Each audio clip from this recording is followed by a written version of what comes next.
From Nashville, Tennessee, Music City, USA, and the home of hot chicken, it's the Rick Altizer Show. Sit back, buckle up. Rick will talk with the movers, shakers, and creators who put Christ in Christian entertainment. He's a man who's clear so the world can hear. Here's Rick Altizer. Hey, thank you for joining me today. That was Bob Allen, the voice of the Rick Altizer Show. And, today I have a very special guest. He's the Executive Vice President of Affirm Films, Sony Pictures. His name is Rich Peluso. Rich, welcome to the show. Thanks, Rick. It's great to be here. So talk to me about what you do at Sony Pictures, Affirm Films. Tell me a little bit about what Affirm Films is. Sure. Affirm Films is a studio imprint, a label, so to speak, of Sony Pictures. So we're like the small brother or sister of Columbia Pictures and TriStar and Screen Gems. And we were started about 11 years ago. And I oversee Affirm Films. So I oversee all elements of script and story development, film production, distribution, and marketing. Okay, and talk to me about some of the movies you guys have done.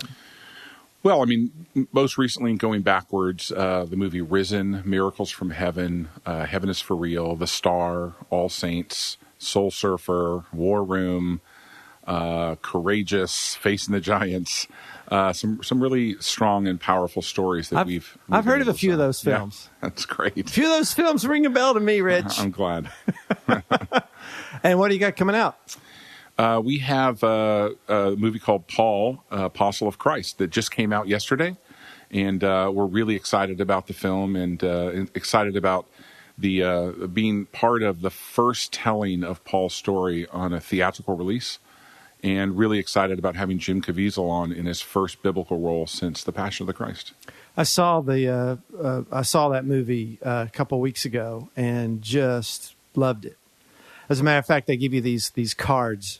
What did you think about the movie? And I wrote, best ending of any movie ever.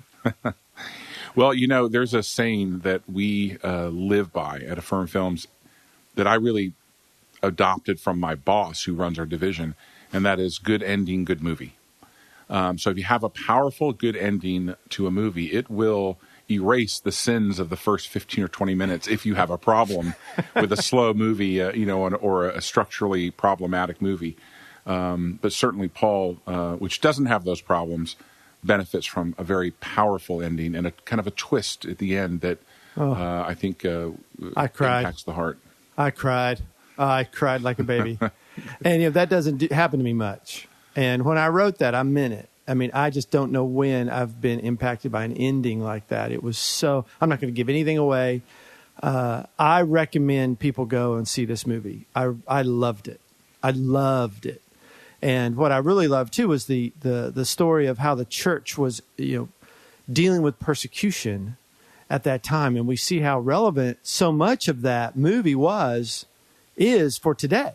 Talk a little bit about, the movie's taking place 2,000 years ago in Rome, but how the elements of that are still active with us today. Well, I mean, that's the number one reason that we wanted to do this film was because, we're not about just making biblical movies. We really focus on contemporary stories of modern heroes of the Christian faith. But what really impacted us about this movie was that it didn't feel like ancient Rome. It felt relevant to today. And we actually had to dial ourselves back in terms of drawing too many parallels and being too critical of kind of what the church is going through around the world. And just let the real story of Paul's final time in Rome and what the church went through speak for itself. Let people draw their own inferences.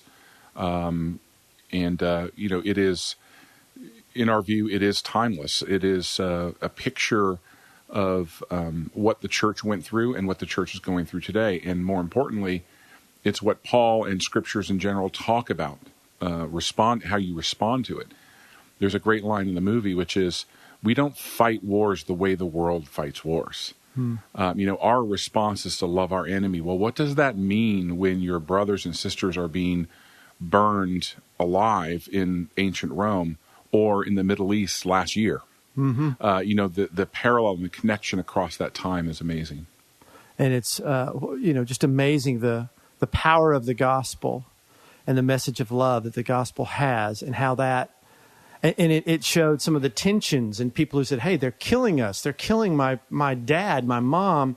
We need to fight back. And, you see that. You see, of course, that would be an issue they'd be dealing with. And so it's so amazing to see that there, kind of like you're in the middle of it, and you're sensing the danger of being a Christian. And we've really lost that in our culture, haven't we? We've really lost the...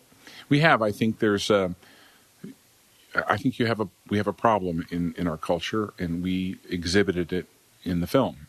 You have the faith community whose leaders say, God is in control, and He's with us, and we need to focus on Him and weather this storm. And then you have people that are just people who love God that are asking very legitimate questions. How can a sovereign God allow this to happen? How can God be in control when we're being persecuted in this way?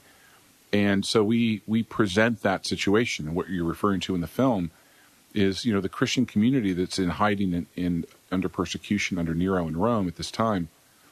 They're not, when they find out that their brothers and sisters have been killed, they're not happily somber, filled with joy all the time. They're dealing with real situations, real family members that are gone.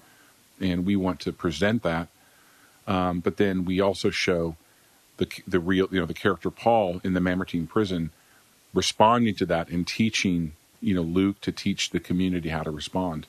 And, we think that it's going to make an impact in people's hearts and minds. And that's part of what Affirm Films is about. Is part of our brand promise is we want people to come out the other end of a movie changed, thinking differently about, about their walk with Christ, thinking differently about themselves as a husband or a wife or a father or a child, how they respond to relationships, so that we want to be entertaining, but we want to be important and meaningful too. So you had Jim Caviezel, who played Luke, and James Faulkner, who played Paul. Talk about casting that. Well, because the acting was spectacular. It's one of the best acted Christian movies I've seen. You'd have to look at The Passion of the Christ to compare it. The acting is superb. Well, thank you. And we spent a lot of time and expended a lot of blood and sweat trying to get it cast right. And so, one of the first, we had developed a relationship with Jim Caviezel because of our movie we did with him, which was the name completely escapes me. For the Love of the Game? When the Game Stands Tall. When the Game Stands Tall, sorry, yeah. And so when we were thinking about doing this, we wanted to reach out to Jim and ask if he would at all consider this. The movie was called Paul, but he wouldn't be the leading character, right? Are you open to this? And he read the screenplay and loved it and said, yes, I'm in. And so then the journey began to cast Paul. And we had some actors in mind, and we went after those, and just nothing was right. Mainly we had a lot of people respond to the material, but we had a very defined production window already based on Jim's availability, and we had trouble finding kind of an opening. And we found an actor everyone felt great about, and I won't say who it was, and it fell apart at the last minute. And when I mean last minute, I mean I was on vacation with my family on this famous bike ride from the top of Haleakala Mountain in Maui, 26-mile bike ride down the volcano. And halfway down the volcano, my phone rings and I find out this actor fell through. So I had my family kind of wait, and I had a metaphor for downhill from the volcano. So, started lobbing a few phone calls and pulled out our cast list, and our director and our producer started working on it. And we arrived at a name that no one had, we were familiar with his work, but it's not a household name, James Faulkner. And he's an author, right? Yeah. He'd been in several different he was in Game of Thrones, which I'm not a fan of, but he was in also a couple other like British television productions, fairly well known. And we called his rep. He read the screenplay. He was available. And I'm just being honest. I just didn't know a lot about James, but he fit a look. He fit the sound that we wanted. And he's a proven amazing actor. So he came on board. When we got to meet him and really, when we first met him, he said, look, I read the scripture through twice, New Testament through twice. He'd not grown up in the church. It's the first time he really read the Bible. He read a couple of books about Paul. He started talking to us about what Paul was going through in Mamertine and what his focus was. And we were blown away, and his voice blew us away. And, the first rehearsal, we just looked at each other and we're like, okay, God totally fixed this. Yes. This was amazing. It was amazing. Yeah. You're listening to the Rick Altizer Show on Bot Radio. My guest today is Rich Peluso from Affirm Films, Sony Pictures. We're talking about the movie that is out now in theaters, Paul, the Apostle of Christ, which I highly recommend. I think it's wonderful, and I think you need to see it. The acting was so great in that. Talk about the bar. I've had this discussion with the Irwin brothers, who have just been on the last few weeks talking about their movie, I Can Only Imagine. And we're talking about how the film industry is very similar to the music industry of the 80s. It's what I see it as. In the 80s, they saw Amy was selling 1 million records every time she'd go out of the box. And so the secular labels started getting involved, said, hey, there's a market here, and started infusing money into the music industry. And the production started raising, and the bar started raising. All of a sudden, all the top session players were playing on the Christian records, and all the top producers were producing the Christian records. And all of a sudden, your Christian records were on. Now Amy's on MTV, and Michael W. Smith's on MTV, and their records are, sounding like the other guys' records. And the bar was raised. And I'm seeing that happening in movies. Talk about where you've gone with the Affirm Films from when you started out, courageous, fireproof, facing the giants, to where you are now, Paul, the Apostle of Christ. So talk about that journey in the bar and how you've been raising the bar. Well, when we first started in 2007, we were started really by accident. There was this little church-made movie called Facing the Giants out of Albany, Georgia, the Sherwood Baptist Church. And they were looking to license a song from Sony. And they were going to release it on DVD and put it in a couple theaters in Albany. And because through the licensing process, the film, a rough cut, ended up on the desk of some people at Sony. And the guy who ran the DVD division of Sony Pictures in L.A. Was given a copy of it, and he looked at it and thought, this thing might actually work in theaters. And he was kind of, he was the guy who was overseeing DVD distribution. And whoever that is always wanted to also handle theatrical movies, right? And it's kind of what you want to grow up to be when you get older. And so he took the marketing budget for the DVD and spent it on P&A, which is print and advertising. It's marketing for a theatrical. Put it in a few hundred theaters. And it did really well. It did about $10 million and sold a lot of DVDs. And so Sony Pictures decided, we want to get in this business. There's a business here. And so that's when I was brought on board. I was formerly in music. At EMI Christian Music Group, I was the president of the marketing and distribution company. They brought me on board to launch Affirm Films. And our original charter was to repeat the success, which is to find a already made movie that was good and release it on DVD or maybe a limited theatrical, because we didn't know any better. We just thought there must be hundreds of these just laying around. Sure, right. And we very quickly realized that that there weren't any other Kendrick brothers at the time. Irwin brothers, I think, were still in preschool. And so we realized, all right, if there's nothing out there, we need to start making it. And so it's kind of scriptural in that, when you entrust someone with a little bit and they do good work, they can be entrusted with more. Mm-hmm. And so Sony gave us very limited resources. And, we went out there and worked with the Kendricks and made Fireproof for a very low budget. We acquired a couple other films that we released on DVD over the next couple of years. And we saw success. And God blessed the work. From Sony's perspective, they just, they're not worried. They don't think about building God's kingdom. They're a major global corporation. They're concerned about serving customers and making money. Mm-hmm. And from their perspective, it was successful also. And so they started giving us more and more. And, we went out and made Soul Surfer, and we started kind of increasing the quality of the films. And success always begets success. And so when you start having these things work, you start attracting the attention of more directors and more writers. The idea of, Dennis Quaid or Helen Hunt's agents thinking about having their actors in a faith-based film was never crossed their mind. And if they were approached, they probably would have said no. But because we then suddenly had a $35 million box office movie with Fireproof, and then we had a well-known director and a great story about a girl that was a global news story, and then we go to Dennis and Helen's agents, and they said, "Oh, we'll consider this. We'll look at it." And they loved it and came on board, and those were the actors on Soul Surfer. And then we had to have Kevin Sorbo too. So yeah, Kevin Sorbo. Want to make it exactly. Kevin's coming up on the show soon, and you got to have Kevin. It's going to be a Christian movie, and so which I love it. And then it was great. Those successes attracted Greg Kinnear and Jennifer Garner and great directors that are well known.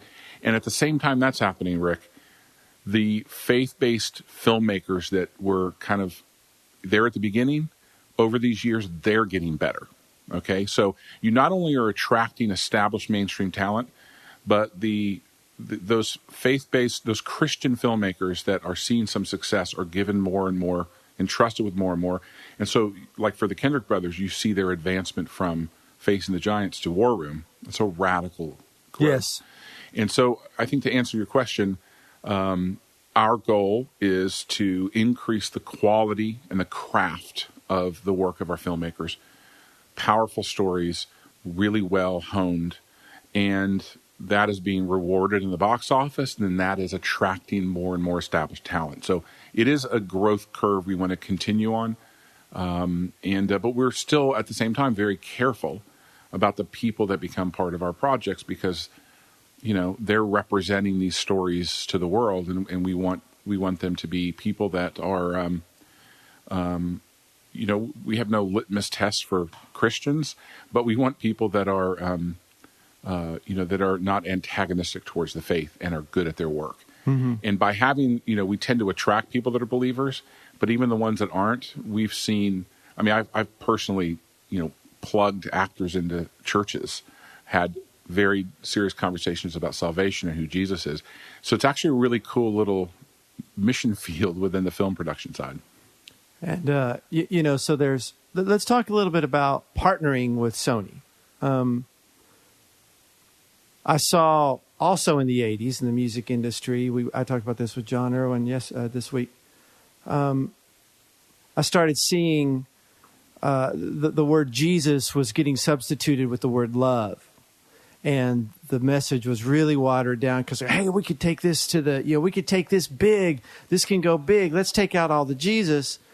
And what I have seen in Christian movies is when you take out all the Jesus, it usually tanks, because I think I think our industry can spot that, and that's look at what the Christian music industry is now. It's just worship music. So you don't even have the Keith Green who are in your face, challenging you, stories, love stories, storytelling, or Randy Stonehill. You don't have that now. It's all worship. So that's the audience said we're done with this singing about love stuff. We want Jesus. It's the J word. Drop the J bomb. And, that's what we'd kind of joke, how many, they won't let you drop the J-bomb in the song. I was a staff writer for Warner. We used to call it Jesus per minute instead of beats per minute. What was the JPM? JPM, Jesus per minute.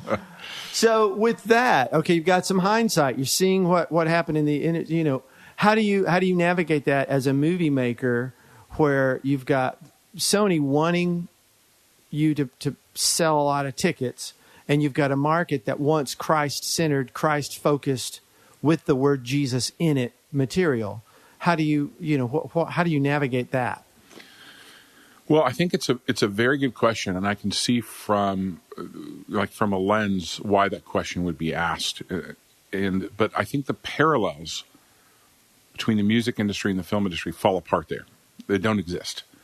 So in the Christian music industry, which I grew up in, as I mentioned, there was this. There's only one. There's mainstream radio. That's what had all the listeners, right? Pop radio, rock radio. Of course, you had Christian music radio stations, but they were always very small. And back then, they tended to be AM a lot, right? Mm-hmm.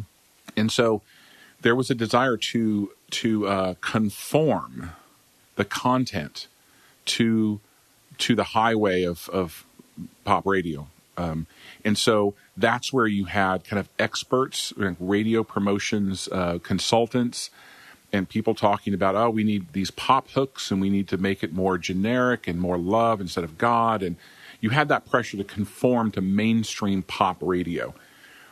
In the film space, that doesn't exist because there's simply theaters that everyone goes to engage in filmed entertainment. And any kind of content that attracts an audience will be featured there. That's why you can have on Saturday evenings, you can have opera, live opera from the Met through Fathom Events, or you can have martial arts, or you can have films that appeal to African Americans, or you can have foreign language films, or you can have Bollywood films. There's no standard to conform to, right? The test is, will you attract an audience and sell tickets? And so once we prove that, from Sony's perspective, they don't want to mess with it. They're like, hey, you figured it out. Just do more of what you do that's working. And so never once in 11 years, not a single time, has anyone on the executive side at Sony Pictures or on the creative side, my boss or anyone, looked at a screenplay or anything and made any comment about the faith content. If they do, they tend to say, because they don't understand the words, are like, is this like God enough? Is there enough God in here? To work with your audience. I mean, it's opposite of what you think, right? So there's no pressure from Sony corporate to conform or modify our content in that way. The only pressure we get is on the quality of the storytelling. I'll get criticism from my boss. The writer's work is not very strong. You need a better writer. The film structure is not working.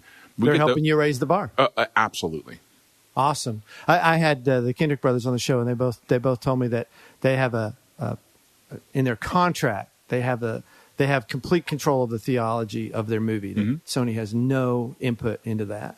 Yeah, I mean, I was part of the negotiations on that, and they made it very clear that they wanted that. It was very important to them, and they made a very big issue about it. And I said, okay.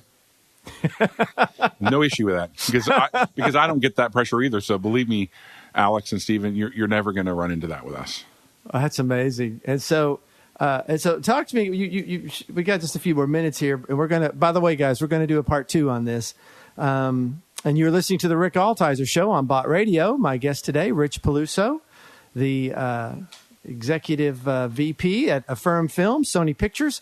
We're talking about filmmaking and kind of what he does there. Can we talk a little bit? You said script development. You gave a list of your description. You said it real quick. I couldn't get it all down. Sure. Well, development is a broad term that's used. I think it's pretty self-explanatory, but it's used to describe the process of taking a story, whether it's a news story or someone's life story or a book, and adapting that story into a screenplay, into a filmed entertainment piece, which is a screenplay or a script with dialogue and scenes and information. So the process of developing that story into a screenplay is generally called development. And so I oversee that process. That includes finding stories, hearing news stories. I heard a story on the news and looked it up, found out where it was, flew to North Carolina, met with the people, decided this wasn't a story for us, and flew home the same day.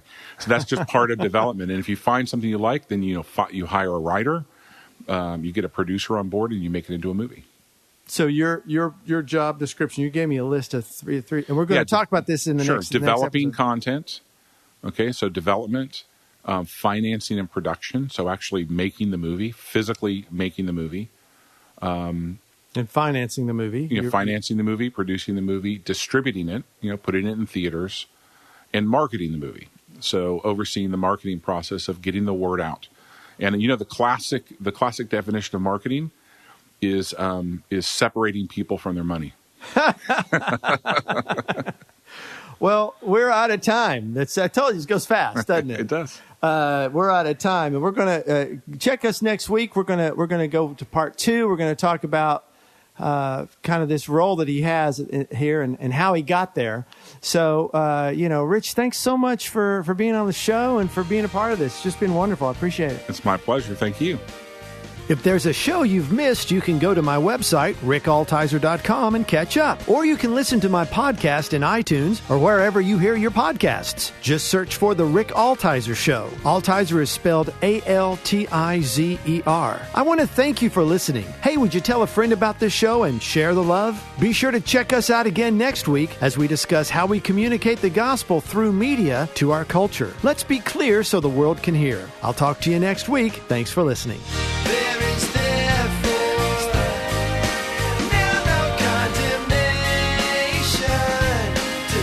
Who I